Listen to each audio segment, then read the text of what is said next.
प्रियजन हो, आजचे प्रकटीकरण ह्या मालिकेमध्ये आपल्या सर्वांचे मी हार्दिक स्वागत करत आहे. आजचा 21व्या क्रमांकाचा संदेश आहे, ज्याचं शीर्षक आहे 2 साक्षीदार. बंधू आणि भगिनींनो, आजचा हा जो संदेश आहे तो सेव्हन्थ डे ॲडव्हेंटिस्ट या मंडळीच्या सभासद या नात्याने अत्यंत महत्वाचा आणि गरजेचा आहे. म्हणून आपण देवाला विनंती करूया की आज त्याने आपल्याला ह्या संदेशामध्ये मार्गदर्शन करावं आणि पवित्र आत्म्याचं आपल्याला मार्गदर्शन लाभावं. म्हणून आपण प्रार्थना करूया. सर्वसमर्थ जिवंत परमेश्वर देवा, उपकार मानतो पुन्हा एक वार तू आम्हाला ह्या ठिकाणी तुझं वचन ऐकण्याकरिता एकत्रित केलेलं आहेस. परमेश्वरा, प्रगटीकरणाचं पुस्तक जरी समजण्यासाठी थोडं अवघड असेल तरी देखील अशक्य नाही. अशक्य गोष्टी शक्य करणारा तू देव आहेस आणि म्हणून आतापर्यंत जे तू आमच्यावरती उपकार केलेले आहेस, ज्या वचनामध्ये तू आम्हाला मदत केलेली आहेस आणि तुझा पवित्र आत्मा पाठवून परमेश्वर आम्हाला गहन आणि गूढ गोष्टी शिकवलेल्या आहेस, याच्याबद्दल आम्ही उपकार मानतो आणि विनंती करत आहोत परमेश्वरा की आजच्या संदेशामध्ये देखील तू आम्हाला सहाय्य मदत कर. विनंती करत आहोत की तुझं हे वचन जे आहे हे वचन आमच्या आयुष्यामध्ये फलद्रूप व्हावं, आमच्या आयुष्यामध्ये बदल घडून यावा, आम्हाला शुद्ध अंतःकरण शुद्ध विचार मिळावेत आणि एवढंच नाही तर परमेश्वरा, ही जी सुवार्ता आहे ही सुवार्ता जगाच्या प्रत्येक कानाकोपऱ्यापर्यंत पोहोचावी असं होऊ दे. मागत आहोत की जे लोक हे वचन ऐकतील, पाहतील, त्याच्यावरती मनन करतील, सर्वांच्या आयुष्यामध्ये संजीवनी घडून आण आणि सर्वांना तारण दे. नम्र विनंती येशूच्या नावात मागतो, आमेन. प्रियजन हो, प्रगटीकरणाच्या 10व्या अध्यायामध्ये आपण एक बलवान दूत जो येशू ख्रिस्ताला दर्शवतो, त्याच्या हातामध्ये एक लहानसं पुस्तक आहे आणि ते पुस्तक उघडलेलं आहे असं आपण पाहिलं. म्हणजे थोडक्यात दानिएल पुस्तकाची 2300 दिवसाची जी भविष्यवाणी आहे ती भविष्यवाणी येशू ख्रिस्ताच्या द्वारे लोकांना प्रगट झाली. म्हणजे बंधू आणि भगिनींनो, जो बलवान देवदूत आहे त्यानं ते पुस्तक उघडलं. म्हणजे थोडक्यात ते भविष्यवाणी लोकांना 1798 इसवी सनच्या नंतर स्पष्ट केली. 2300 दिवसाची भविष्यवाणी जी आहे ती लोकांना 1798 इसवी सनच्या नंतर कळाली. एवढंच नाही तर आपण त्या ठिकाणी असं पाहिलं की देवाचे जे गुज आहे किंवा देवाचं जे रहस्य आहे ते रहस्य देखील पूर्ण झालं. म्हणजे पापी मनुष्यामध्ये देव कसं कार्य करतो, त्या पापी मनुष्याला पवित्र मन कसं देतो आणि सार्वकालिक जीवन कसं देतो, हे देवाचे जे रहस्य आहे ते रहस्य 22 ऑक्टोबर 1844 इसवी सन नंतर पूर्ण होत आहे. याच्याविषयी आपण प्रगटीकरण 10 मध्ये शिकलो. आता प्रगटीकरण 11 ह्या अध्यायामध्ये आपण सेव्हन्थ डे ॲडव्हेंटिस्ट मंडळीची जी चळवळ आहे ती चळवळ कशी सुरू झाली याच्याविषयी आणखी थोडं शिकणार आहोत. प्रगटीकरणाचा 11वा अध्याय पहिलं वचन, नंतर काठीसारखा एक बोरू कोणी एकाने मला दिला आणि म्हटले, उठ, देवाचे मंदिर, वेदी व त्यात उपासना करणारे लोक ह्यांचे माप घे. आता ह्या ठिकाणी माप घेण्यासाठी काठीसारखा एक बोरू योहानाला देण्यात आला आणि योहानाला सांगण्यात आलं की उठ आणि माप घे. कोणकोणत्या गोष्टीचं माप घे? देवाचे मंदिर, वेदी आणि त्याच्यामध्ये जे उपासना करणारे लोक आहेत त्या लोकांचं माप घे. प्रगटीकरणाचा 11वा अध्याय 2रं वचन, तरी मंदिराबाहेरचे अंगण सोड, त्याचे माप घेऊ नकोस, कारण ते परराष्ट्रीयांना दिले आहे आणि ते 42 महिने पवित्र नगरी तुडवतील. म्हणजे बंधू आणि भगिनींनो, ह्या ठिकाणी आपण असं पाहत आहोत की योहानाला काही गोष्टी ह्यांचं माप घेण्यासाठी सांगितलेलं आहे आणि काही गोष्टींचं माप घेऊ नको असं सांगितलेलं आहे. आता ह्या ठिकाणी कोणकोणत्या गोष्टीचं माप घ्यायला सांगितलेलं आहे ते आपण थोडक्यात पाहूया. देवाचे मंदिर, देवाच्या मंदिरामधली वेदी आणि त्यामध्ये उपासना करणारे लोक. आता जर आपण माप घेणे याच्याविषयी जर पाहिलं तर एजेकिएल याच्या 40व्या अध्यायामध्ये देखील माप घेण्यासाठी सांगण्यात आलेलं आहे आणि त्या ठिकाणी मोजमाप करण्यास संधी एका संदेष्टाला मिळालेली आहे. एवढंच नाही तर ज्यावेळेस आपण एजेकिएल 43 मध्ये पोहोचतो त्यावेळेस त्या ठिकाणी आपल्याला असं दिसून येतं की मोजमाप केल्यानंतर देवाचं गौरव त्या ठिकाणी पूर्ण होतं किंवा देवाचं गौरव जे आहे ते देवाचं गौरव त्या मंदिराला पूर्णपणे भरून टाकतं. म्हणजे मोजमाप करताना आपण ज्या गोष्टीचं मोजमाप करतो विशेष करून एजेकिएल 40 मध्ये, त्याच्यानंतर आपल्याला एजेकिएल 43 मध्ये देवाचं जे गौरव आहे ते पूर्ण झालेलं आपल्याला दिसतं. आता याच्याविषयी आणखी जास्त शिकूया. जकर्या याचा 2रा अध्याय आणि 2रं वचन. या ठिकाणी देवाचं वचन म्हणतं, तेव्हा मी विचारले, तू कोठे जात आहेस? तो मला म्हणाला, यरुशलेमेचे माप घेण्यास म्हणजे तिची लांबी रुंदी पाहण्यास मी जात आहे. म्हणजे यरुशलेम ह्या शहराचं देखील या ठिकाणी माप घेण्यात आलं आणि त्या शहराची लांबी रुंदी किती आहे हे पाहण्यास जकर्यास सांगण्यात आलं. एवढंच नाही तर 5व्या वचनामध्ये जकर्या 2:5 परमेश्वर म्हणतो, तिच्या सभोवार मी तिला अग्नीचा कोट होईन व तिच्या ठाई मी तेजरूप होईन. आता देवाचं वचन म्हणतं की यरुशलेम ह्या नगरीचं ज्यावेळेस मोजमाप करण्यात आलं, त्याची लांबी रुंदी ज्यावेळेस पाहण्यात आली, त्याच्यानंतर 5व्या वचनामध्ये आपण असं पाहतो की ती जी यरुशलेम जागा आहे किंवा यरुशलेम शहर जे आहे ते तेजरूपी झालं. म्हणजे देवाचं गौरव त्या ठिकाणी पूर्ण झालं. म्हणजे मोजमाप केल्यानंतर देवाचं गौरव पूर्ण होतं. हे एजेकिएल मध्ये पण पाहिलं आपण आणि झकर्या ह्याच्या पुस्तकामध्ये पण आपण यरुशलेमचं मोजमाप केल्यानंतर यरुशलेम शहर तेजरूप होतं असं आपण पाहत आहोत. मोजमाप ह्या ठिकाणी प्रगटीकरण 11 मध्ये आणि विशेष करून 1ल्या वचनामध्ये आणि 2ऱ्या वचनामध्ये जे मोजमाप आहे ते मोजमाप मंदिर आणि मंदिरामध्ये ज्या गोष्टी आहेत त्याचं मोजमाप करण्यात आलेलं आहे. पण ज्या गोष्टी मंदिराच्या बाहेर आहेत किंवा मंदिराच्या बाजूच्या आहेत किंवा थोडक्यात मंदिराच्या बाहेरचे जे अंगण आहे त्याचं मोजमाप केलं नाही. पण जर आपण मंदिराच्या बाहेरचं अंगण आणि मंदिराचा विचार करतो त्यावेळेस बंधू आणि भगिनींनो आपल्याला काय कळतं? ज्यावेळेस आपण पवित्र स्थानाचा विचार करतो जो मोशेनं बांधला, त्या ठिकाणी अंगण आहे आणि त्या ठिकाणी पवित्र स्थान आहे. तर देवाचं वचन म्हणतं प्रगटीकरण 11 नुसार की देवाच्या मंदिराचा आपण म्हणजे थोडक्यात योहानाने मोजमाप केलं पाहिजे, पण जे अंगण आहे त्याचं मोजमाप करायचं नाही.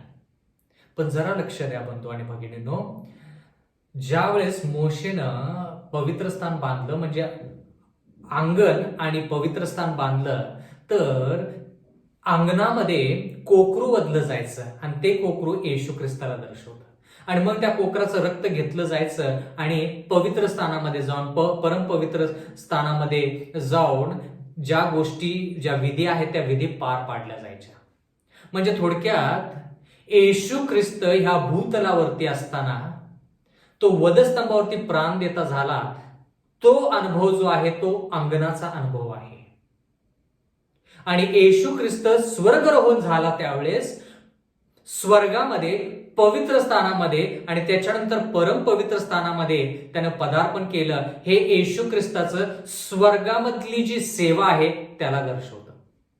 परत एकदा अंगण जे आहे ते येशू ख्रिस्ताची सेवा या भूतलावरती आणि पवित्र स्थान जे आहे किंवा देवाचं मंदिर जे आहे हे येशू ख्रिस्ताचा स्वर्गामध्ये जी सेवा त्याने केली त्या सेवेला दर्शवतं. पण देवाचं वचन ह्या ठिकाणी म्हणतं की जे अंगण आहे ते मोजमाप त्याचं करायचं नाही, ते जम्यात धरायचं नाही. पण देवाचं वचन म्हणतं की पवित्र स्थान आणि परमपवित्र स्थान जे आहे ते त्याची मोजणी करायची. म्हणजे येशू ख्रिस्ताची जी सेवा आहे ती सेवा जी अंगणामधली आहे तिच्याविषयी या ठिकाणी लिहिलेलं आहे की मोजमाप करायचं नाही. म्हणजे काय करायचं नाही? पण येशू ख्रिस्ताची सेवा जी स्वर्गामध्ये आहे पवित्र स्थानात आणि मग त्याच्यानंतर परमपवित्र स्थानात, म्हणजे काय? 31 इसवी सन पासून 22 ऑक्टोबर 1844 इसवी सन पर्यंत पवित्र स्थानामध्ये येशू ख्रिस्ताने मध्यस्थी केली स्वर्गामध्ये. पण त्याच्यानंतर 22 ऑक्टोबर 1844 इसवी सन नंतर येशू ख्रिस्त परमपवित्र स्थानामध्ये मध्यस्थी आणि न्यायनिवाडा करण्यासाठी त्या ठिकाणी त्यानं सेवा पुढे चालू ठेवली. तर आता ह्याच्याविषयी आपण थोडं जास्त शिकूया. आता देवाच्या वचनामध्ये आपण असं पाहत आहोत प्रकटीकरण 11:2 मध्ये, तरी मंदिराच्या बाहेरचे अंगण सोड, त्याचे माप घेऊ नकोस, कारण ते परराष्ट्रांना दिले आहे. आता येशू ख्रिस्ताची जी सेवा जी अंगणामध्ये आहे, म्हणजे येशू ख्रिस्त ह्या भूतलावरती प्राण देता झाला, ही त्याची सेवा जी आहे त्या सेवेचं मोजमाप करू नको ह्या ठिकाणी लिहिलेलं आहे. कारण ते परराष्ट्रांना दिले आहे, परराष्ट्रांना दिले आहे आणि ते 42 महिने पवित्र नगरीत तुडवतील. आता ह्या ठिकाणी परराष्ट्रांना देण्यात आलं, म्हणजे जर आपण ह्या ठिकाणी त्याचा विचार केला तर परराष्ट्र कोण आहे? परराष्ट्र म्हणजे पवित्र वचनानुसार ज्या लोकांना देवाविषयी माहित नाही किंवा देवाच्या विषयी माहित आहे पण ते देवाच्या विरुद्धात जातात, त्यांना म्हणायचं परराष्ट्र, म्हणजे थोडक्यात अविश्वासू. तर देवाचं वचन म्हणतं येशू ख्रिस्ताची सेवा या भूतलावरती जी आहे तिचं मोजमाप घेऊ नको, कारण की त्या ठिकाणी परराष्ट्रीय जे आहेत त्यांना ते देण्यात आलेलं आहे. म्हणजे मंदिराचं अंगण जे आहे ते परराष्ट्रांना देण्यात आलेलं आहे आणि परराष्ट्र त्या अंगणामध्ये काय करतात? 42 महिने पवित्र नगरीला ते तुडवतात. म्हणजे अविश्वासू लोक काय करणार आहेत? अविश्वासू लोक 42 महिने म्हणजे किती दिवस? जर 30 दिवसाचा एक महिना धरला किंवा मोजला तर 42 महिने म्हणजे 1260 दिवस, म्हणजे 1260 वर्ष. जरा लक्ष द्या, परराष्ट्रीयांनी 1260 वर्षासाठी पवित्र नगरी जी आहे ती पायाखाली तुडवली किंवा तुडवतील अशी ही भविष्यवाणी आहे. आणि देवाचं वचन म्हणतं की मंदिराच्या बाहेरचं जे अंगण आहे ज्या ठिकाणी येशू ख्रिस्त प्राण देता झाला, म्हणजे काय? या भूतलावरती येशू ख्रिस्त प्राण देता झाला, देवाचं वचन म्हणतं की ते अंगण जे आहे त्याचं मोजमाप करू नको, कारण परराष्ट्रीय जे आहेत, अविश्वासू जे आहेत, त्यांनी नगरीला आणि पवित्र नगरीला पायाखाली तुडवलेला आहे. म्हणजे जरा लक्ष द्या, आपण जर येशू ख्रिस्ताच्या कारकिर्दीचा विचार केला तर त्यावेळेस विधर्मी रोम होतं आणि मग त्याच्यानंतर आध्यात्मिक रोम आला. तर त्या ठिकाणी आपण असं पाहत आहोत 42 महिने विशिष्ट करून आध्यात्मिक रोमला दर्शवतं. म्हणजे पोपची जी सत्ता आहे, रोमन कॅथलिक मंडळीची जी सत्ता आहे तिला दर्शवतं. म्हणजे रोमन कॅथलिक मंडळीला ह्या ठिकाणी परराष्ट्रीय किंवा अविश्वासू असं आपण म्हणू शकतो. कारण की 42 महिने म्हणजे 1260 वर्ष ह्या रोमन कॅथलिक मंडळीला पवित्र नगरी म्हणजे कोण? देवाचे लोक जे आहेत त्यांना पायाखाली तुडवण्यासाठी मुभा देण्यात आली किंवा परवानगी देण्यात आली, हे आपण ह्या ठिकाणी पाहत आहोत. म्हणून येशू ख्रिस्त त्यानं जी सेवा केली ह्या भूतलावरती, म्हणजे मंदिराच्या बाहेरचं जे अंगण आहे ज्या ठिकाणी येशू ख्रिस्ताची भूतलावरची जी सेवा आहे ते दर्शवतं. देवाचं वचन म्हणतं की त्याचं मोजमाप घेऊ नको, पण येशू ख्रिस्ताची सेवा जी स्वर्गामध्ये आहे त्याचं मोजमाप घे. आता बंधू आणि भगिनींनो, जर आपण या ठिकाणी पाहिलं तर देवाचं वचन म्हणतं की देवाने फार अद्भुतरित्या ह्या गोष्टी ह्या ठिकाणी मांडलेल्या आहेत. फार महत्वाच्या अशा गोष्टी ह्या ठिकाणी देवाने आपल्या समोर मांडलेल्या आहेत. आता जर आपण विशेष करून इब्रिकरास पत्रेचा 10वा अध्याय आणि 29वा वचन जर पाहिलं तर त्या ठिकाणी जास्त गोष्टी स्पष्टरित्या आपल्याला पाहायला मिळतील। इब्रिकरास पत्रेचा 10वा अध्याय 29वा वचन, तर ज्याने देवाच्या पुत्राला पायाखाली तुडवले, जेणेकरून तो स्वतः पवित्र झाला होता, ते कराराचे रक्त ज्याने अपवित्र मानले आणि कृपेच्या आत्म्याचा अपमान केला, तो किती अधिक कठीण दंडास पात्र ठरेल म्हणून तुम्हाला वाटते। आता ह्या ठिकाणी येशू ख्रिस्ताला म्हणजे देवाच्या पुत्राला पायाखाली तुडवले। कोणी तुडवले? विधर्मी रोमन। एवढंच नाही तर बंधू आणि भगिनींनो, आपण असं पाहिलं की 42 महिने आध्यात्मिक रोमनं देवाच्या लोकांना पायाखाली तुडवले। आठवतं का दानिएलचा 8वा अध्याय आणि 13वा वचन? दानिएलचा 8वा अध्याय 13वा वचन, देवाचं वचन म्हणतं, तेव्हा मी एक पवित्र पुरुषाला बोलताना ऐकले, दुसरा एक पवित्र पुरुष त्या बोलणाऱ्यास म्हणाला, हा नित्याचा यज्ञयाग म्हणजे विधर्मी रोम। आठवतं का दानिएलचा 8वा अध्याय?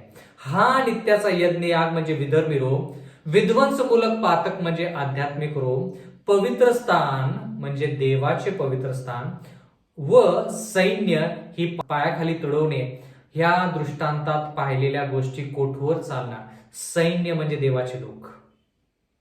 म्हणजे बंधू आणि भगिनींनो, आध्यात्मिक रोम आणि विधर्मी रोम ह्या दोघांमुळे देवाचं पवित्र स्थान आणि देवाच्या लोकांना पायाखाली कुठवर तुडवले जाईल असं देवाचं वचन ह्या ठिकाणी दानिएल 8:13 मध्ये आपण शिकलो। तीच भाषा बंधू आणि भगिनींनो प्रकटीकरण 11 मध्ये आहे। फक्त ह्या ठिकाणी फरक हा आहे की ह्या ठिकाणी विधर्मी रोम आणि आध्यात्मिक रोम असं आपण म्हणालो दानिएल 8:13 मध्ये, पण प्रकटीकरण 11 मध्ये आपण त्याच दोन्ही राष्ट्रांना परराष्ट्रीय अविश्वासू असं आपण म्हणालो। पण 42 महिन्याचा उल्लेख केलेला आहे, म्हणजे विशिष्टरित्या आध्यात्मिक रोम म्हणजे रोमन कॅथलिक मंडळी म्हणजे पोपची जी सत्ता आहे त्या गोष्टीचा उल्लेख प्रकटीकरण 11 मध्ये केलेला आहे। तर ह्या ठिकाणी आपण असं पाहत आहोत बंधू आणि भगिनींनो की देवाचं जे पवित्र स्थान आहे हे ते पायाखाली कसं तुडवलं? रोमन कॅथलिक मंडळीनं स्वतःचं पवित्र स्थान उंचावलं। येशू ख्रिस्ताच्या लोकांना त्यानं पायाखाली कसं तुडवलं? म्हणजे 1260 वर्ष पवित्र लोकांचा जेर करण्यात आला, त्यांना छळण्यात आलं, त्यांना जीवे मारण्यात आलं आणि सत्य जे आहे ते मातीस मिळवलं। म्हणजे काय? जे असत्य आहे ते रोमन कॅथलिक मंडळीनं उंचावलं, जेणेकरून देवाचं जे सत्य आहे ते सत्य कमी व्हावं। आता प्रकटीकरणाचा 11वा अध्याय आणि 3रं वचन, माझे 2 साक्षी ह्यांना मी अधिकार देईन आणि ते तरट पांघरून 1260 दिवस संदेश सांगतील। आता बंधू आणि भगिनींनो ह्या ठिकाणी आपण देवाच्या वचनामध्ये असं पाहत आहोत की 2 साक्षी यांच्याविषयी उल्लेख केलेला आहे। आता हे 2 साक्षी कोण आहेत? आणि देवाचं वचन म्हणतं ह्यांना मी अधिकार देईन। देव म्हणतो की त्या 2 साक्षी ह्यांना मी अधिकार देईन आणि ते तरट पांघरून 1260 दिवस संदेश सांगतील। आता 42 महिने म्हणजे 1260 दिवस म्हणजे 1260 वर्ष, म्हणजे तोच संदर्भ ह्या ठिकाणी आपण पाहत आहोत। पण ह्या ठिकाणी 2 साक्षी कोण आहेत हे जाणून घेणं फार गरजेचं आहे। प्रकटीकरणाचा 11वा अध्याय आणि 4थं वचन, या ठिकाणी देवाचं वचन म्हणतं, पृथ्वीच्या प्रभू समोर उभे असणारी जैतुनाचे 2 झाडे व 2 समया ही ते आहेत। आता 2 साक्षी कोण आहेत ह्या ठिकाणी? प्रभूच्या समोर उभे असणारी जैतुनाची 2 झाडे, जैतुनाची 2 झाडे। आता हे 2 साक्षी कोण आहेत? जैतुनाची 2 झाडे व 2 समया ही ती आहेत। आता जैतुनाचे 2 झाडे आणि 2 समया काय आहेत ते आपण थोडक्यात पाहूया, कारण की हे 2 साक्षी आहेत आणि ह्या 2 साक्षी जे आहेत यांनी तरट पांघरून 1260 वर्षासाठी त्यांनी संदेश दिला किंवा संदेश सांगितला किंवा साक्ष दिलेली आहे। म्हणून ह्यांना दोन साक्षी असं म्हटलेलं आहे. आता जैतुनाची दोन झाडे व दोन समया म्हणजे काय हे आपण पाहूया. झकर्या याचा 4था अध्याय आणि 2रं वचन. या ठिकाणी देवाचं वचन म्हणतं, त्याने मला विचारले. या ठिकाणी देवाचं वचन म्हणतं, त्याने मला विचारले, तुझ्या दृष्टीस काय पडते? मी म्हणालो, माझ्या दृष्टीस असे पडते की एक सबंध सोन्याचा दीपवृक्ष आहे, त्याच्या शिरावर एक कटोरा असून त्याला 7 दिवे आहेत व त्याच्यावरील 7 दिव्यांना 7 नळ्या आहेत. आता जरा लक्ष द्या, टप्प्याटप्प्याने आपण शिकूया. देवाचं वचन म्हणतं झकर्या 4:2 मध्ये, त्याने मला विचारले, तुझ्या दृष्टीस काय पडते? मी म्हणालो, माझ्या दृष्टीस असे पडते की एक सबंध सोन्याचा दीपवृक्ष आहे. दीपवृक्ष आपण ह्याच्याविषयी पवित्र स्थानामध्ये शिकलो की दीपवृक्ष आहे. त्याच्या शिरावर एक कटोरा असून त्याला 7 दिवे आहेत आणि त्याच्यावरील 7 दिव्यांना 7 नळ्या आहेत. 7 नळ्या आणि 7 दिवे. आता झकर्या याचा 4था अध्याय आणि 3रं वचन. आणि त्याच्याजवळ कटोऱ्याच्या उजव्या व डाव्या बाजूंना 2 जैतुनाची झाडे आहेत. बघा, आता प्रगटीकरणामध्ये जे जैतुनाची जी झाडं आहेत 2, ती जैतुनाची झाडं कशाबरोबर ह्या ठिकाणी आपण पाहत आहोत? दीपवृक्ष, सोन्याचा जो दीपवृक्ष आहे जो पवित्र स्थानामध्ये आहे, त्या दीपवृक्षाला 2 झाडं आहेत असं झकर्यानं पाहिलं. आणि देवाचं वचन म्हणते की ते 2 झाडं जे जैतुनाचे आहेत ते दीपवृक्षाला दर्शवतात. एवढंच नाही तर झकर्याचा 4था अध्याय 4थं वचन, तेव्हा माझ्याबरोबर भाषण करणाऱ्या दिव्य दूताला मी विचारले, माझ्या प्रभो हे काय आहेत? प्रश्न विचारला. म्हणजे हे 2 झाडं जे जैतुनाचे आहेत, थोडक्यात दीपवृक्षाच्या उजव्या बाजूला आणि डाव्या बाजूला जे जैतुनाचे झाड आहेत ते काय आहेत हे झकर्यानं विचारलं. झकर्याचा 4था अध्याय आणि 5वं वचन, माझ्या बरोबर भाषण करणाऱ्या दिव्य दूत मला म्हणाला, ही काय आहेत हे तुला ठाऊक नाही काय? मी म्हणालो, नाही माझ्या स्वामी. तर ह्या ठिकाणी झकर्याला ते कळालं नाही की ते जैतुनाची जी झाडं आहेत ती काय आहेत. म्हणून ह्या ठिकाणी काय होतं?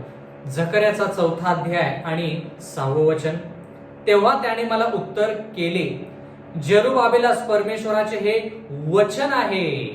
बंधू आणि भगिनींनो जरा लक्ष द्या, हे जैतुनाचे जे 2 झाडं आहेत ते देवाचं वचन आहे, परमेश्वराचं वचन आहे असं देवाचं वचन म्हणतं. म्हणजे दीपवृक्ष, सोन्याचा जो दीपवृक्ष आहे त्याला 7 नळ्या आहेत. 7 नळ्यांवर 7 शिरा आहेत आणि 7 शिरांवरती 7 कटोरे आहेत. तर देवाचं वचन म्हणतं की हे जे 7 किंवा हे जे नळ्या आहेत ज्याच्यावरती कटोरे आहेत किंवा जे 2 जैतुनाची झाडं आहेत, देवाचं वचन म्हणतं की ते परमेश्वराचं वचन आहे. म्हणून देवाचं वचन म्हणतं, बलाने नव्हे, पराक्रमाने नव्हे, तर माझ्या आत्म्याने कार्यसिद्धी होईल असे सेनाधीश परमेश्वर म्हणतो. म्हणजे देवाचं वचन काय म्हणतं? ह्या ठिकाणी देवाचं वचन म्हणतं की देवाचं वचन जे आहे ते वचन बलाने किंवा पराक्रमाने नव्हे, तर पवित्र आत्म्याद्वारे सिद्धीस नेलं जातं. म्हणजे पवित्र आत्म्याद्वारे देवाचं वचन बोललं जातं. म्हणजे जरा लक्ष द्या, म्हणजे जरा लक्ष द्या. बंधू आणि भगिनींनो, प्रगटीकरण याचा 11वा अध्याय आणि 3ऱ्या वचनामध्ये 2 साक्षी जे आहेत त्या 2 साक्षी जैतुनाच्या झाडाला दर्शवतात. आणि जैतुनाचं झाड म्हणजे देवाची वचने. पण ह्या ठिकाणी 2 साक्षी आहेत. 2 साक्षी आहेत. ज्यावेळेस येशू ख्रिस्त एका स्त्रीला म्हणत होता की देवाची स्तुती सत्याने आणि आत्म्याने झाली पाहिजे, तर त्यावेळेस फक्त जुना करार होता. पण आता आपल्याकडे जुना करार देखील आहे आणि नवीन करार देखील आहे. म्हणजे जरा लक्ष द्या, योहान याचा 5वा अध्याय आणि 39 वचन म्हणतं, तुम्ही शास्त्रलेख शोधून पाहता कारण त्याच्याद्वारे तुम्हाला सार्वकालिक जीवन प्राप्त होईल असे तुम्हाला वाटते. तेच माझ्याविषयी साक्ष देणारे आहेत. म्हणजे देवाचं वचन येशू ख्रिस्ताविषयी साक्ष देतं. म्हणजे जरा लक्ष द्या बंधू आणि भगिनींनो, 2 जैतुनाची झाडं जी आहेत, हे 2 झाडे 2 साक्षी आहेत. म्हणजे काय, ही 2 झाडे जे दीप वृक्षाच्या उजव्या बाजूला आणि डाव्या बाजूला आहेत, ते देवाचे 2 साक्षी आहेत. देवाचं वचन आहे. देवाचं वचन आहे म्हणजे बंधू आणि भगिनींनो, देवाचा जुना करार आणि देवाचा नवीन करार हे 2 साक्षी आहेत जे येशू ख्रिस्ताविषयी साक्ष देतात. पण आपण प्रकटीकरणाच्या पुस्तकामध्ये वाचलं की दीप वृक्षाला 7 नळ्या आहेत. म्हणजे काय आहे, थोडक्यात मंडळ्या ज्या आहेत, देवाचे लोक जे आहेत, ते देवाचे लोक साक्ष देतात. पण विशेष करून ज्यावेळेस आपण 1260 वर्षाविषयी बोलतो, त्यावेळेस थुअतीरा मंडळीनं जशी देवाची साक्ष दिली, कशाद्वारे, जुना करार आणि नवीन कराराद्वारे देवाची साक्ष त्यांनी दिलेली आहे. म्हणजे ह्या मंडळीनं, थुअतीरा मंडळीनं, म्हणजे बंधू आणि भगिनींनो, ज्यावेळेस आपण दीप वृक्षाचा विचार केला त्यावेळेस 7 नळ्या म्हणजे 7 समया, म्हणजे प्रत्येक मंडळी प्रत्येक समयासाठी दर्शवते, असं आपण प्रगटीकरण 2 आणि 3 मध्ये शिकलो. तर देवाचं वचन म्हणतं की त्या 7 मंडळांपैकी थुअतीरा मंडळीनं 1260 वर्ष देवाची सुवार्ता सांगितली आणि तरट पांघरून देवाची सुवार्ता सांगितली. म्हणजे रोमन कॅथलिक मंडळीच्या विरुद्धात देवाचं वचन त्यांनी सांगितलं. पण रोमन कॅथलिक मंडळीनं काय केलं, देवाचं जे हे सत्य आहे हे धुळीस मिळवलं. म्हणजे काय, ते पायाखाली तुडवलं, असं आपण प्रगटीकरण 11 मध्ये वाचलं. आणि ते 42 महिने, म्हणजे थोडक्यात रोमन कॅथलिक मंडळीनं ज्या ज्या लोकांनी ही साक्ष दिली, जुना करार आणि नवी करार, हा 2 साक्षी जे आहेत, ह्या 2 साक्षीद्वारे लोकांना सत्य सांगितलं, त्या लोकांचा छळ झाला आणि रोमन कॅथलिक मंडळीनं किंवा पोपची जी सत्ता होती त्यानं त्या देवाच्या लोकांना पायाखाली तुडवलं. ते 42 महिने त्यांनी केलं. पण 1260 वर्षासाठी ह्या थुअतीरा मंडळीनं साक्ष दिली आणि 2 साक्षी, जुना करार आणि नवी करार, ह्याद्वारे साक्ष दिली. प्रकटीकरणाचा 11वा अध्याय 5वं वचन, देवाचं वचन म्हणतं, त्यांना कोणी उपद्रव करू पाहिल्यास त्यांच्या तोंडातून अग्नी निघून त्यांच्या वैऱ्यांना खाऊन टाकतो. कोणी त्यांना उपद्रव करण्याची इच्छा धरल्यास त्याला ह्याच प्रमाणे जीवे मारण्यात यावे. म्हणजे बंधू आणि भगिनींनो, देवाचं वचन म्हणतं की ज्या अविश्वासू लोकांनी, म्हणजे पोपची सत्ता जी आहे, जी 1260 वर्ष चालली, 538 इसवी सन पासून 1798 इसवी सन पर्यंत जी पोपची सत्ता चालली, त्या काळामध्ये काय झालं हे ह्या ठिकाणी आपण पाहत आहोत. देवाचं वचन म्हणतं, त्यानं जर जीवे मारलं तर त्या पोपच्या सत्तेला देखील नष्ट करण्यात येईल, पोपला देखील जीवे मारण्यात येईल, असं देवाचं वचन म्हणतं. प्रकटीकरणाचा 11वा अध्याय आणि 6वं वचन, त्यांच्या संदेश सांगण्याच्या दिवसात पाऊस पडू नये म्हणून आकाश बंद करण्याचा त्यांना अधिकार दिलेला आहे.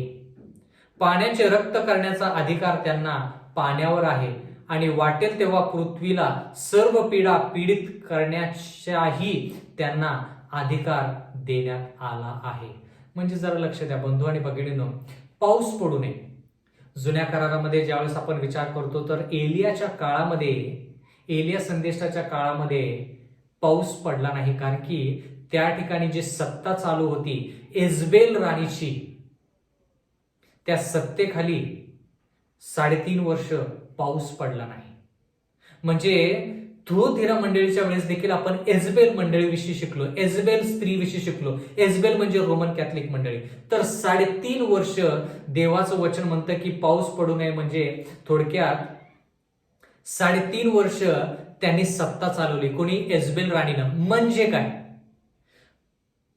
रोमन कॅथलिक मंडळीनं सत्ता चालवली आणि त्या ठिकाणी पाऊस पडला नाही. म्हणजे थोडक्यात त्या ठिकाणी भरभराटी झाली नाही. म्हणजे थोडक्यात 3.5 वर्षासाठी जी सुवार्ता, 1260 वर्षासाठी जी सुवार्ता थुअतीरा मंडळीनं पूर्ण जगाला दिली, विशेष करून रोमन कॅथलिक मंडळीच्या विरुद्ध जे सत्य उभा केलं, त्या सत्याचा फायदा रोमन कॅथलिक मंडळीनं केला नाही, प्रायश्चित केलं नाही, त्यांनी पश्चाताप केला नाही, असं देवाच्या वचनामध्ये आपण अगोदर पाहिलेलं आहे.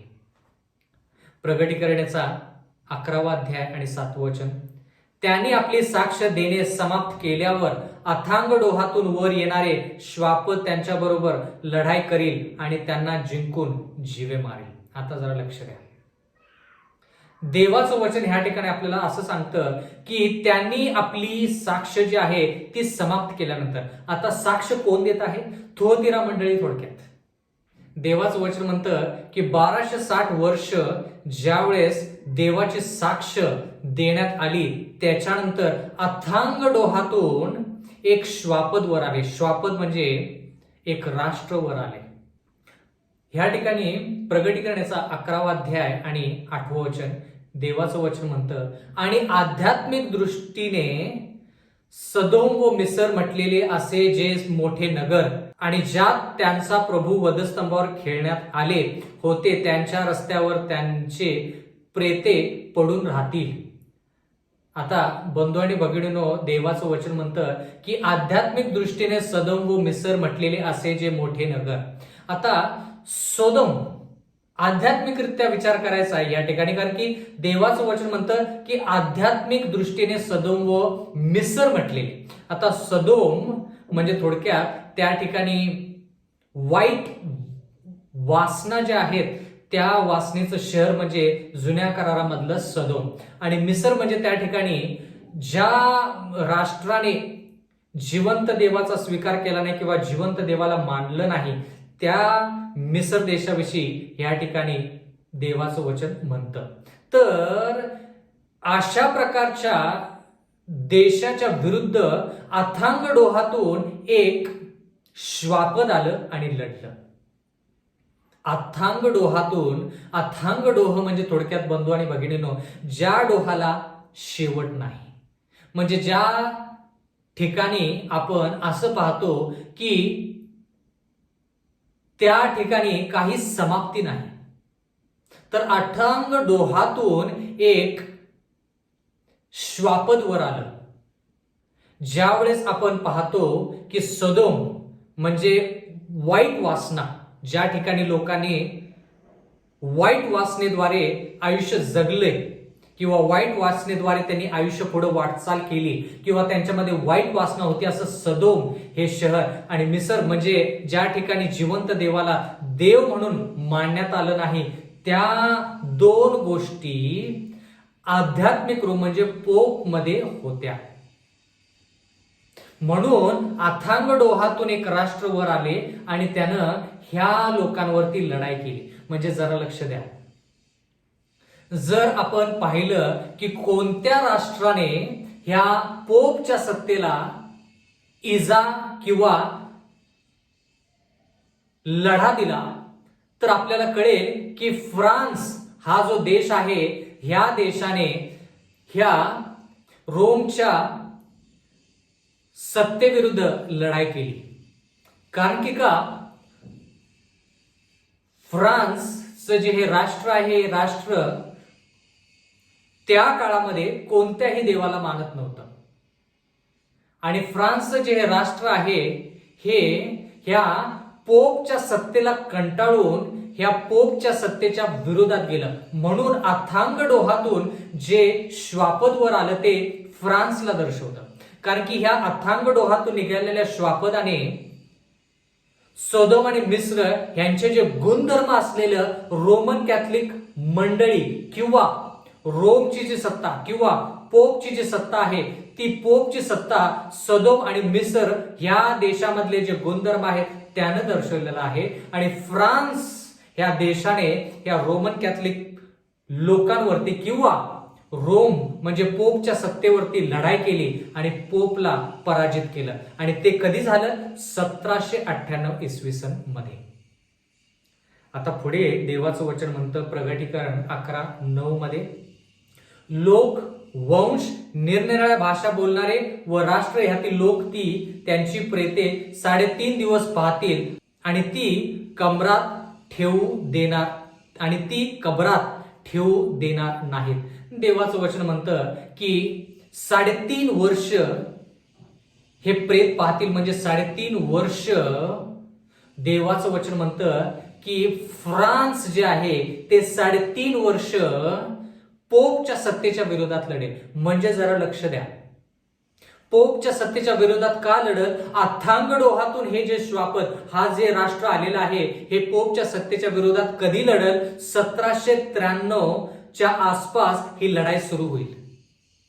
आणि ही लढाई का? कारण की पोप स्वतःला देव म्हणतो आणि फ्रान्स हे जे राष्ट्र आहे हे राष्ट्र त्यावेळेस नास्तिक असं राष्ट्र होतं आणि त्यांना कोणत्याही देवाविषयी काही घेणं देणं नव्हतं. आणि ज्यावेळेस पोप म्हणाला की मी देव आहे, त्यावेळेस या फ्रान्सच्या राजानं काय केलं? लढाई केली. कोणाबरोबर? पोपच्या विरोधात. कारण की पोप स्वतःला देव म्हणत होता. आणि 3.5 वर्ष त्या ठिकाणी लढाई चालली थोडक्यात. आणि ते 3.5 वर्ष जर आपण मोजले तर जवळपास 1793-94 इसवी सनच्या आसपास ही लढाई सुरू झाली आणि नंतर ती लढाई सुरू चालत राहिली आणि नंतर 1798 इसवी सन मध्ये पोपच्या सत्तेला पराजय पत्करावा लागला. आता प्रगटीकरणाचा 11वा अध्याय 10वं वचन, आणि त्यांच्यावरून पृथ्वीवर राहणारे आनंद व उल्हास करतील व एकमेकांना भेटी पाठवतील, कारण त्या दोघा संदेष्टांनी पृथ्वीवर राहणाऱ्यांना पीडा दिली होती. आता 2 संदेष्टे, 2 साक्षीदार जे आहेत त्यांनी पृथ्वीवरील राहणाऱ्यांना पीडा दिली होती. म्हणजे काय? देवाच्या वचनाद्वारे म्हणजे जुन्या कराराद्वारे आणि नवीन कराराद्वारे देवाच्या मंडळीने, विशेष करून थोथिरा मंडळीने त्या जगामधल्या लोकांना पीडा दिली होती. म्हणजे थोडक्यात देवाचं वचन सांगितलं होतं आणि देवाच्या वचनाद्वारे त्या पूर्ण जगामध्ये एक अस्थिर वातावरण निर्माण झालं होतं. आणि बंधू आणि भगिनींनो, देवाचं वचन म्हणतं की त्यांना अशी पीडा जशी होते तशी ती पीडा त्यांना जाणवली. देवाचं वचन ज्यावेळेस आपल्या समोर येतं त्यावेळेस आपल्याला पीडा होते. म्हणजे थोडक्यात आपण आपलं आयुष्य जे आहे, पापमय आयुष्य जे आहे ते आपल्याला कळतं, आपल्याला पीडा होत आहे असं आपल्याला वाटतं. म्हणजे 2 साक्षी हे जे आहेत ह्या ठिकाणी ते एक आहे जुना करार आणि दुसरा म्हणजे नवीन करार. जुना करार आणि नवीन करार हे 2 साक्षी प्रगटीकरण 11 मध्ये आहेत. प्रगटीकरणाचा 11वा अध्याय आणि 11वं वचन, या ठिकाणी देवाचं वचन म्हणतं, पुढे 3.5 दिवसानंतर जीवनाचा आत्मा देवापासून येऊन त्यांच्यामध्ये शिरला, तेव्हा ते आपल्या पायावर उभे राहिले आणि ज्यांनी त्यांना पाहिले त्यांना मोठे भय वाटले. आता जरा लक्ष द्या, 3.5 दिवसानंतर म्हणजे काय? 1793-94 इसवी सन पासून 3.5 दिवस म्हणजे 3.5 वर्ष जर आपण पाहिलं तर आपल्याला कळेल की जवळपास 1798 इसवी सनच्या आसपास देवाचं वचन म्हणतं की देवाचा आत्मा, तेव्हा देवाचं वचन म्हणतं देवाचा किंवा जीवनाचा आत्मा देवापासून निघाला आणि त्या लोकांमध्ये शिरला. म्हणजे कोणत्या लोकांमध्ये शिरला? ज्या लोकांनी देवाची सुवार्ता सांगितली, थोथिरा मंडळीनं जी देवाची सुवार्ता सांगितली त्यांच्यामध्ये देवाचा आत्मा शिरला आणि देवाचं वचन म्हणतं ते पायावरती उभे राहिले. म्हणजे थोडक्यात त्यांनी आपली कबर कसली, आपली कंबर बांधली आणि देवाचं वचन पुढे सांगितलं. म्हणजे 1798 इसवी सनच्या नंतर जे लोक या भूतलावरती होते, ज्यांच्याकडे सत्य होतं, थोथिरा मंडळी, मग त्याच्यानंतर आपण बाकीच्या ज्या मंडळी आहेत त्या सार्दिस मंडळी, फिलाडेल्फिया मंडळी, मग त्याच्यानंतर लौदिकिया मंडळी, याच्याविषयी जे ऐकतो देवाचं वचन म्हणतं की देवाचा आत्मा त्या लोकांमध्ये शिरला आणि ते पायावरती उभे राहिले. आणि ज्यावेळेस ते पायावरती उभे राहिले म्हणजे त्यांनी सुवार्ता सांगितली. कोणती सुवार्ता? बंधू आणि भगिनींनो, प्रगटीकरण 10 मध्ये आपण शिकलो की 2300 दिवसाची जी भविष्यवाणी आहे ती भविष्यवाणी ह्या लोकांना, म्हणजे कोणाला? जे लोक फिलाडेल्फिया मंडळीमध्ये होते, जे लोक लौदिकिया मंडळीमध्ये होते, जे लोक सेव्हन्थ डे ऍडव्हेंटिस्ट मंडळीच्या सुरुवातीला होते, सेव्हन्थ डे ऍडव्हेंटिस्ट मंडळीची जी चळवळ ज्यांनी सुरू केली त्यांनी 2300 दिवसाची जी भविष्यवाणी आहे, येशू ख्रिस्ताचं येणं जे आहे आणि देवाचे जे रहस्य आहे, देवाचं जे गुज आहे म्हणजे पवित्रपणा, पापी मनुष्यामध्ये कसा येतो, ह्या सर्व ज्या गोष्टी आहेत, ह्या सर्व गोष्टी जोमाने त्याचा प्रचार केला. आणि पुढाकार ज्याने घेतला त्याचं नाव आहे विल्यम मिलर. विल्यम मिलर ह्या संदेशाने हा पुढाकार घेतला आणि जे सत्य आहे ते सत्य लोकांपर्यंत पोहोचवलं. बंधू आणि भगिनींनो, प्रगटीकरणाचा 11वा अध्याय आणि 12वा वचन. तेव्हा स्वर्गातून निघालेली मोठी वाणी त्यांनी आपल्या बरोबर बोलताना ऐकली. ती म्हणाली, इकडे वर ये. मग ते मेघारूढ होऊन त्यांच्या वैऱ्यांच्या देखत स्वर्गात वर गेले. आता जरा लक्ष द्या. आता या ठिकाणी लिहिलेलं आहे, स्वर्गातून निघालेली मोठी वाणी त्यांनी आपल्या बरोबर बोलताना ऐकली. ती म्हणाली, इकडे वर ये.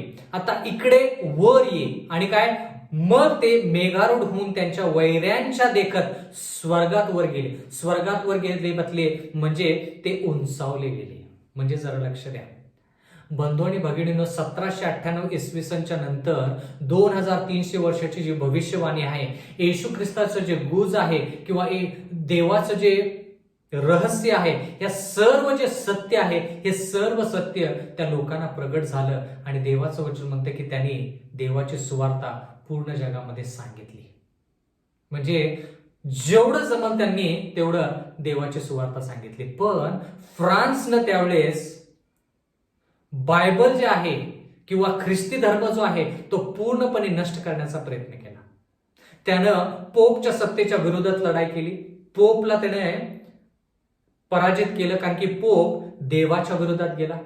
आणि हे जे फ्रान्स हे जे राष्ट्र आहे हे देवाचं जे पवित्र शास्त्र आहे त्याला देखील नष्ट करण्यासाठी आतुर होतं. पण देवाचं वचन नष्ट झालं नाही, तर देवाचं वचन वर, इकडे वर ये. आणि देवाचं वचन म्हणतं ते मेघारूढ होऊन वैऱ्यांच्या देखत स्वर्गात घेतले गेले. म्हणजे देवाचं वचन जे आहे ते आणखी प्रभावशाली झालं. देवाचं वचन जगामध्ये आणखी जास्त पसरलं. म्हणजे जरा लक्ष द्या, पवित्र शास्त्र जे फ्रान्स नष्ट करणार होतं ते पवित्र शास्त्र आणखी जास्त प्रमाणामध्ये त्याची छपाई झाली आणि बहुतांश ठिकाणी देवाचं वचन त्या पवित्र शास्त्राद्वारे पोहोचलं.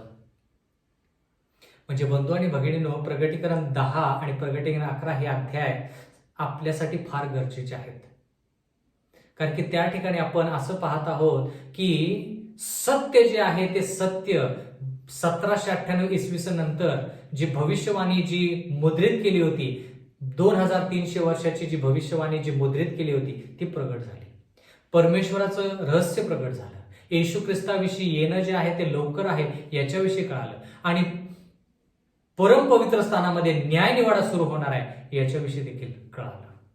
प्रगटीकरण याचा 11वा अध्याय 13वा वचन. त्याच घटकेस मोठा भूमिकंप झाला, तेव्हा त्या नगराचा 10वा भाग पडला. भूमिकंपाने 7000 माणसे ठार झाली आणि बाकीचे भयभीत होऊन त्यांनी स्वर्गीय देवाचा गौरव केला. आता ह्या ठिकाणी लिहिले नगराचा 10वा भाग पडला म्हणजे पोपची जी सत्ता आहे ती पोपची सत्ता पडली किंवा निघून गेली. म्हणजे महत्वाची जी पोपची जी सत्ता होती त्या पोपच्या सत्तेला पराजय पत्करावा लागला. प्रगटीकरणाचा 11वा अध्याय आणि 14वा वचन.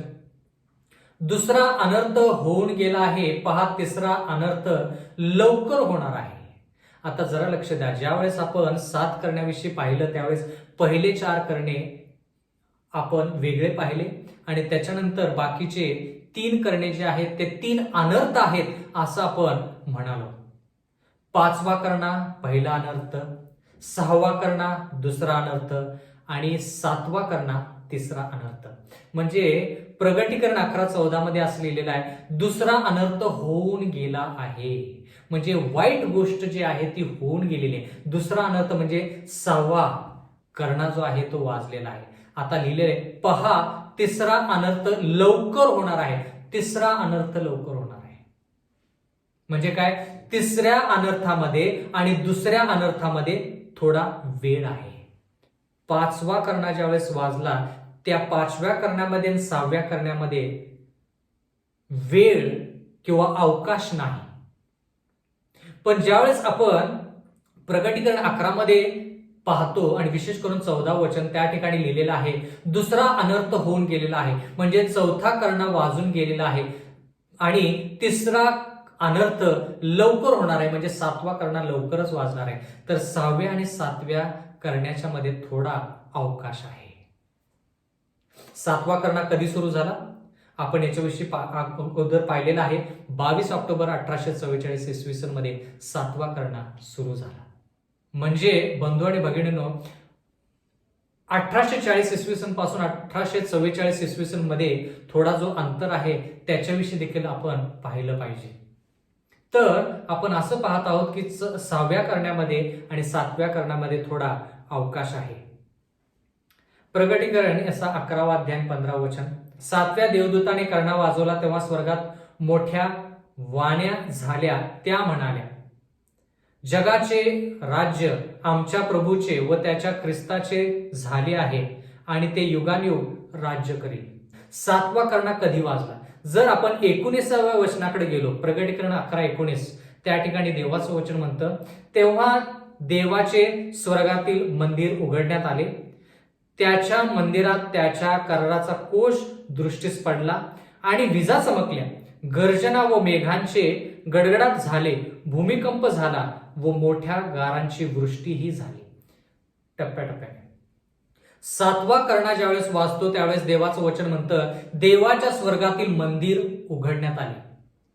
पण बंधू आणि भगिनींनो, ज्यावेळेस आपण पहिल्या करण्याविषयी शिकलो त्यावेळेस देखील देवाचं मंदिर जे आहे ते उघडण्यात आलं. पहिला शिक्का फोडला त्यावेळेस देखील देवाचं मंदिर उघडण्यात आलं. पण देवाचं मंदिर उघडण्यात आलं, देवाच्या मंदिराचा कोणता भाग? ज्यावेळेस आपण 6 शिक्क्यांविषयी शिकलो, विशेष करून पहिला शिक्का, 7 करण्याविषयी शिकलो, विशेष करून पहिला करणा, त्यावेळेस देवाचं मंदिर म्हणजे पवित्र स्थान. 31 इसवी सन जे आहे, ज्या ठिकाणी पवित्र स्थान उघडण्यात आलं त्याच्याविषयी आपण शिकलो. पण ज्या अर्थी ह्या ठिकाणी 7वा करणा वाजलेला आहे आणि देवाचं स्वर्गातील मंदिर उघडण्यात आलं, तर त्या मंदिराचा कोणता भाग उघडण्यात आला? कारण की देवाचं वचन म्हणतं, त्याच्या मंदिरात त्याच्या कराराचा कोश दृष्टीस पडला. म्हणजे बंधू आणि भगिनींनो, जर लक्ष द्या, 7वा करणा ज्यावेळेस वाजला त्यावेळेस पवित्र स्थान नाही तर परमपवित्र स्थान उघडण्यात आलं. कारण की परमपवित्र स्थानमध्ये कराराचा कोश आहे. म्हणजे कोणता भाग पवित्र स्थानाचा किंवा देवाच्या मंदिराचा कोणता भाग? परमपवित्र स्थान उघडण्यात आलं. आणि आपल्याला माहित आहे, दानियल याच्या 8व्या आणि 9व्या अध्यायानुसार की परमपवित्र स्थान कधी उघडण्यात आलं किंवा पवित्र स्थानाचे शुद्धीकरण कधी करण्यात आलं? 22 ऑक्टोबर 1844 इसवी सन. म्हणजे बंधू आणि भगिनींनो, 7वा करणा जो आहे तो 22 ऑक्टोबर 1844 इसवी सन मध्ये काय होतो? वाजतो किंवा सुरू होतो. प्रगटीकरण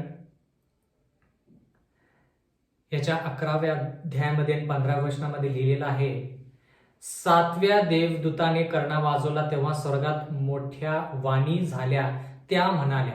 काय म्हणाल्या? देवाचं वचन म्हणतं, जगाचे राज्य आमच्या प्रभूचे व त्याच्या ख्रिस्ताचे झाले आहे आणि तो युगानुयुग राज्य करेल. आता देवाचे राज्य युगानुयुग आहे, म्हणजे थोडक्यात जगाचे राज्य आमच्या प्रभूचे व त्याच्या ख्रिस्ताचे झाले आहे असं देवाचं वचन म्हणतं. आपण प्रगटीकरण पहिल्या अध्यायामध्ये याजकगण व राजे याच्याविषयी शिकत असताना प्रगटीकरण 1 मध्ये पाहिलं बंधू आणि भगिनींनो, की जर राज्य एका राजाचं व्हायचं तर त्या ठिकाणी 3 गोष्टींची गरज आहे. एक म्हणजे त्या ठिकाणी राजा पाहिजे, दुसरं म्हणजे त्या राजाला एक ठिकाण पाहिजे किंवा एक राज्य पाहिजे किंवा कमीत कमी एक शहर पाहिजे, आणि तिसरी गोष्ट त्याच्याकडं लोक पाहिजे. मग आपण म्हणू शकतो की त्या राजाला राज्य मिळालेलं आहे. आता येशू ख्रिस्ताकडं राज्य आहे का? येशू ख्रिस्त राजा आहे. येशू ख्रिस्त ज्यावेळेस भूतलावरती येईल त्यावेळेस तो राजवैभवाने, ते बरोबर. पण देवाचं वचन म्हणतं जगाचे राज्य आमच्या प्रभूचे व त्याच्या ख्रिस्ताचे झाले. आता जगाचं राज्य येशू ख्रिस्ताला मिळालेलं आहे का? नाही मिळालं अजून. कारण की का? सध्या न्यायनिवाडा सुरू आहे. न्यायनिवाडा संपेल, ज्यावेळेस येशू ख्रिस्त येईल त्यावेळेस हे जे राज्य आहे, हे जे जग आहे, म्हणजे थोडक्यात जे पवित्र लोक आहेत ते पवित्र लोक त्याचे होतील. म्हणजे थोडक्यात काय, येशू ख्रिस्त सध्या स्वर्गामध्ये आहे आणि स्वर्गामध्ये यरुशलेम शहर आहे. म्हणजे राजा आहे आणि ठिकाण आहे, पण त्याच्यामध्ये लोक नाही आहेत. ते पवित्र लोक कधी त्या यरुशलेम शहरामध्ये जातील? ज्यावेळेस येशू ख्रिस्त येईल आणि त्या पवित्र लोकांना स्वर्गाच्या राज्यामध्ये घेऊन जाईल, त्यावेळेस येशू ख्रिस्ताला खऱ्या अर्थाने राज्य मिळेल आणि ते राज्य युगानुयुग चालेल आणि त्या राज्यामध्ये येशू ख्रिस्ताचे पवित्र लोक देखील असतील. ह्या गोष्टी फार महत्वाच्या. बंधू आणि भगिनींनो, प्रगटीकरणाचा 11वा अध्याय 16वे वचन. तेव्हा देवासमोर आपल्या आसनावर बसलेले 24 वडील उपडे पडून देवाला नमन करून म्हणाले. काय म्हणाले? प्रगटीकरण 11:17. हे प्रभू देवा, हे सर्व समर्था, जो तू आहेस व होतास व येणार, तो तू आपले महान सामर्थ्य धारण केले आहेस आणि राज्यारूढ झाला आहेस, म्हणून आम्ही तुझे आभार मानतो. म्हणजे जे 24 वडील आहेत त्यांनी आभार मानले. कारण की का? देवाच्या वचनामध्ये आपण असं पाहत आहोत की 22 ऑक्टोबर 1844 इसवी सन नंतर देवाचं जे रहस्य आहे की मनुष्य पापी असताना देखील देव त्याच्या आत्म्याद्वारे, देव त्याच्या 2 साक्षीद्वारे, देवाच्या वचनाद्वारे आपल्यामध्ये कसं कार्य करतो, आपलं पापी अंतःकरण पवित्र कसं करतो. म्हणजे देव जो आहे तो पापी मनुष्याला पवित्र कसं करतो आणि त्याच्या ज्या आज्ञा आहेत, त्याचं जे वचन आहे ते आपल्या हृदयपटावरती कसं लिहितो आणि आपल्याला स्वर्गीय राज्यासाठी तयार कसं करतो, ह्या सर्व गोष्टी पाहून देवाचं वचन म्हणतं की त्या वडिलांनी काय केलं? देवाचे आभार मानले. प्रगटीकरणाचा 11वा अध्याय 18वे वचन. राष्ट्रे क्रोधाविष्ट झाली, तुझ्या क्रोधाची वेळ आली आहे, मृतांचा न्याय करण्याची वेळ, आणि तुझे दास संदेश व तुझे पवित्र जन व तुझ्या नावाची भीती बाळगणारे लहान थोर यांना वेतन देण्याची वेळ आणि पृथ्वीची नासाडी करण्याचा, नाश करण्याची वेळ आली आहे. देवाचं वचन म्हणतं की ज्या वेळेस बंधू आणि भगिनींनो 22 ऑक्टोबर 1844 इसवी सन मध्ये न्यायनिवाडा सुरू झाला, तो न्यायनिवाडा संपेल, कृपेचा काळ संपेल पूर्ण जगासाठी. मग 7 पिढ्या ज्या आहेत त्या पापी लोकांसाठी आणि याकोबाचा संकटाचा काळ जो आहे तो पवित्र लोकांसाठी सुरू होईल. प्रगटीकरणाचा 11वा अध्याय 19वे वचन. तेव्हा देवाचे स्वर्गातील मंदिर उघडण्यात आले, त्याच्या मंदिरात त्याच्या कराराचा कोश दृष्टीस पडला आणि विजा चमकल्या, गर्जना व मेघांचे गडगडाट झाले, भूमिकंप झाला व मोठ्या गारांची वृष्टीही झाली. बंधू आणि भगिनींनो, देवाचं वचन म्हणतं की 7वा करणा ज्यावेळेस वाचतो त्यावेळेस न्यायनिवाडा त्या ठिकाणी सुरू होतो. कारण की करणा जो आहे तो न्यायनिवाडा सुरू होतो ह्याला दर्शवतो किंवा न्यायनिवाडा सुरू होणार आहे हे सांगतो, जेणेकरून लोकांनी तयारी करावी, लोकांनी तयारी करावी. बंधू आणि भगिनींनो, मला जाता जाता हेच सांगायचं आहे की आपण सध्या 7व्या करण्यामध्ये आहोत. कारण की आपण 22 ऑक्टोबर 1844 इसवी सनच्या नंतर आहोत आणि देवाचं जे रहस्य आहे ते रहस्य म्हणजे आपलं पवित्रीकरण कसं होईल हे देव पाहत आहे. आपण जर देवासंती एकनिष्ठ झालो, देवाला आपण जर साथ दिली, तर आपण ख्रिस्ताचं चरित्र प्रगट करणार आहोत आणि ज्यावेळेस येशू ख्रिस्त येईल त्यावेळेस येशू ख्रिस्ताला त्याचं राज्य मिळेल आणि आपण येशू ख्रिस्तासंती राज्य करणार आहोत. बंधूने भगिनींनो, येणाऱ्या काळामधले जे संदेश आहेत त्या संदेशाचा तुम्ही नक्कीच आस्वाद घ्या आणि आपल्या ज्ञानामध्ये आणि आपल्या आयुष्यामध्ये संजीवनी घडवून आणा. परमेश्वर आपणा सर्वांस आशीर्वाद देवो. आमेन. आपण प्रार्थना करूया. स्वर्गातील जिवंत परमेश्वर देवा, उपकार मानतो. प्रगटीकरणाच्या 11व्या अध्यायाद्वारे तो आम्हाला दाखवून दिलेला आहेस की आम्ही 7व्या करण्यामध्ये आहोत आणि मागत आहोत परमेश्वरा की तू आम्हाला जे देवाचं रहस्य आहे, आमच्यामध्ये पवित्रीकरण कसं होऊ शकतं, हे सर्व गोष्टी आम्हाला तू शिकव आणि आमच्याद्वारे तुझी स्तुती आणि भक्ती व्हावी असं होऊ दे. परमेश्वरा, येणाऱ्या काळामध्ये राष्ट्रीय रविवारचा नियम येणार आहे, त्यामध्ये देखील आम्ही तुझ्या संती, तुझा शाबा, तुझ्या आज्ञा याच्या संती विश्वासू राहावं. आणि जे साक्ष आहे, जुना करार आणि नवा करार हे 2 साक्ष आहे, त्याच्याद्वारे आम्ही पूर्ण जोमाने सार्वकालिक सुवार्ता पूर्ण जगाला सांगावी असं होऊ दे. आम्हा सर्वांना तो तारण दे. मागत आहोत परमेश्वरा की तुझं कार्य आमच्याद्वारे आणि आमच्या मध्ये पूर्ण व्हावं असं होऊ दे. आम्हा सर्वांना तो तारण दे, कारण की नम्र विनंती येशूच्या नावात मागतो म्हणून तो आहे.